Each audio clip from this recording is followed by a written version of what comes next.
મારા છે તમારી પાસે?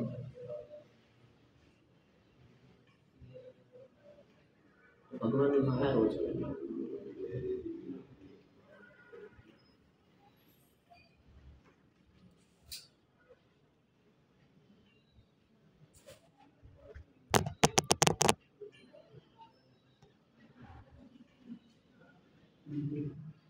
જેમાં ભગવાનનું નામ લેવાનું હોય, ખબર પડે?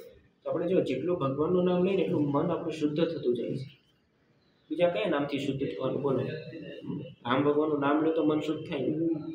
તો રામ ભગવાનનું નામ જ તમે ના લો તો કેમનું મન શુદ્ધ થાય?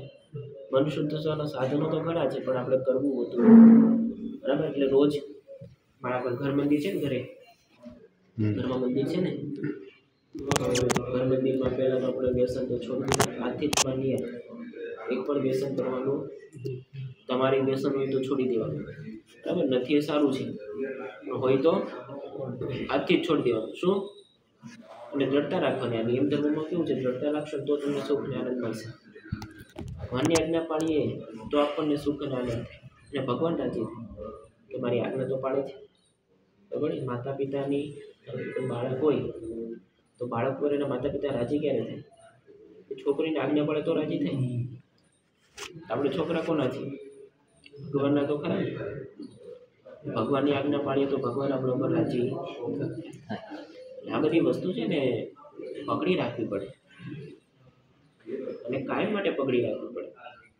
આજે વ્યસન ન કર્યું, આવતીકાલે કરીએ ના ચાલે, તો ભગવાન રાજી થાય નહીં.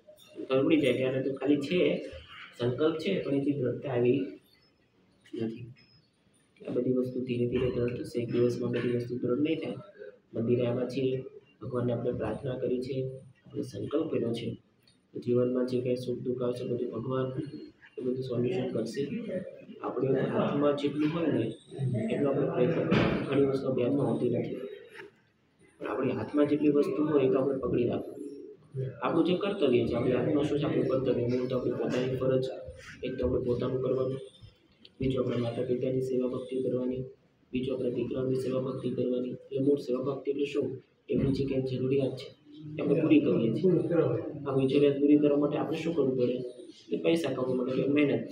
એમાં આપણે પણ શું રાખવાનું? પ્રામાણિકતા થોડીક રાખવાની. ખોટું કરશો તો તમારી દુઃખ આવશે, બીજાની દુઃખ આવશે. બરાબર. એટલે એવું નથી, ભલે દિવસમાં આપણે ભલે 100 રૂપિયા કમાઈએ તો કંઈ ઓછી વાત નથી. બરાબર. એટલું પણ કમાઈએ તો વર્ષે મહિને 3000 આવી જાય કે ન આવે? આવી જાય. એટલે તો વિચાર કરીએ. ભલે પછી જેમ જેમ કામ આપણને આવડતા જાય, આપણામાં આવડત આવતી જાય, પછી થોડા કામ બદલાય, ખબર પડે, બધી પ્રકારની મૂળ કરશો તો પામશો. કંઈ નહીં કરો ને તો પછી કેવું છે? આજે તમે નહીં કમાવો,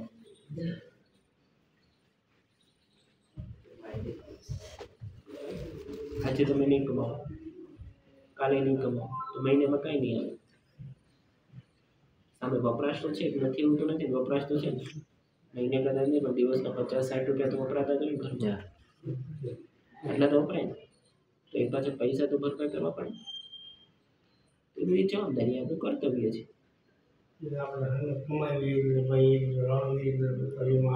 હા, એમ આપણું કર્તવ્ય તો ખરું ને, એટલું આપણે નહીં કરવાનું તો કોણ કર્યું? આપણે એટલે ફરજ આપણી